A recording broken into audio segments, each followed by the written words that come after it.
반갑습니다. 황성수입니다. 제약바이오업종은 구조적으로 높은 성장이 전망되지만 그동안 지지부진한 흐름을 보여왔는데요. 최근 R&D 모멘텀과 밸류에이션 매력이 부각되면서 반등세를 보이고 있습니다. 오늘은 제약바이오업종의 탐방 정보를 전해드리겠습니다. 제약바이오업종은 1년 6개월 이상 대세 하락의 흐름을 보였습니다. 상위 6개 제약사인 유한양행과 한미약품, 대웅제약, 종근당, 동아SD의 주가도 마찬가지로 하락세를 보였습니다. 2020년 강세장에서 상위 6개 제약사의 평균 주가 상승률은 전체 제약바이오업종에 못 미쳤지만 이후 약세장에서의 하락률은 적었는데요. 전통 6개 제약사는 전체 제약바이오업종 대비 상대적으로 변동성이 작은 모습을 보여왔습니다. 연초 이후 주시장의 주도 섹터였던 2차 전지와 인공지능 AI 다음은 어느 업종에 관심을 가져야 할지 고민이 되는 시기인데요.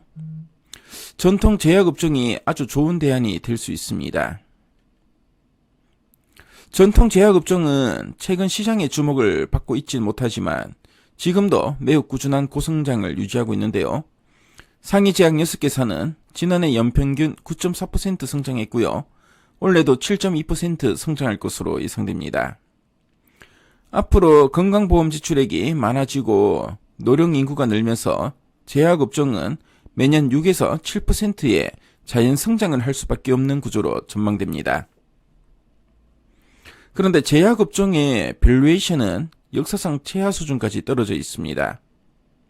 상위 6개 제약사의 12개월 선행퍼 평균은 현재 약 23배 수준까지 하락해 있고요. 이 정도 수치는 제약업종의 최악의 시기였던 과거 2016년 12월과 2020년 3월밖에 없습니다.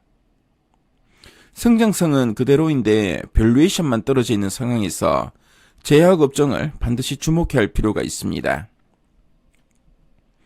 주식시장의 약세장이 2년 가까이 지속되었고요. 올해는 경기 침체가 예상되고 있습니다. 그래서 많은 업종의 주가가 크게 하락해 있는 상태인데요. 그러면 지금은 본래의 기업 가치와 현재 주가의 괴리가 큰 기업을 찾아야 됩니다.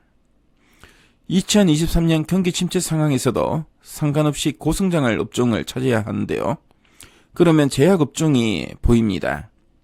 시장이 약상에서 벗어나면 제약주들은 빠른 속도로 주가를 회복할 것으로 예상되는데요. 현재 2차 전지 업종은 일부 종목이 과열 양상에 접어들었습니다. 또 다른 성장 업종으로 눈을 돌릴 수밖에 없는데요. 실적의 구조적 성장과 더불어 신약 개발 모멘텀도 보유하고 있는 제약주에 주목할 시기로 보여집니다.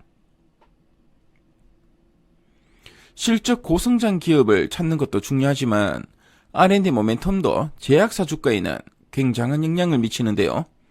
따라서 우리가 찾아야 할 기업은 고성장이 예상되고 R&D 모멘텀을 보유한 기업인데요. 한미약품과 유한양행에 대한 관심이 필요해 보입니다. 먼저 한미약품은 올해 압도적인 고성장이 예상되는데요. 밸류에이션은 역사상 최저치로 내려온 상황입니다. 뿐만 아니라 내시 신약 2개의 임상시험 결과 발표가 다가와 있는데요. 한미약품은 타 제약사들과 달리 자체 개발 제품이 매출의 80% 이상을 창출하고 있고요. 올해도 대표 제품이 로스스젝과 아모잘탄이 전년 대비 10% 이상의 고성장을 이어갈 전망입니다. 게다가 올해는 FDA 허가를 받은 호중구 감소증 치료제인 롤베돈의 미국 수출이 본격적으로 시작되는데요. 올해 1천억 원 이상의 롤베돈 매출이 추가될 것으로 전망됩니다. 다음으로 유한양행과 관련해서 살펴보겠습니다. 올해 유한양행은 폐암 신약 렉나자의 임상 3상 결과에 따라 주가가 움직일 것으로 보여집니다.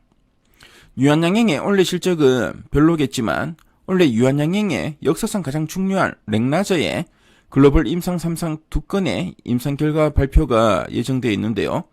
올해 실적 기준 PER은 37배로 과거 수준 대비 다소 높은 편입니다. 하지만 올해는 유한양행의 역사에서 가장 중요한 R&D 모멘텀이 있는 시기인데요. 벌써 4월이고 하반기로 갈수록 기대감이 몰릴 예정입니다. 앞으로의 긍정적인 주가 흐름이 예상됩니다. 제약 바이오업종의 탐방 정보를 말씀드렸는데요. 지금까지 황성수였습니다.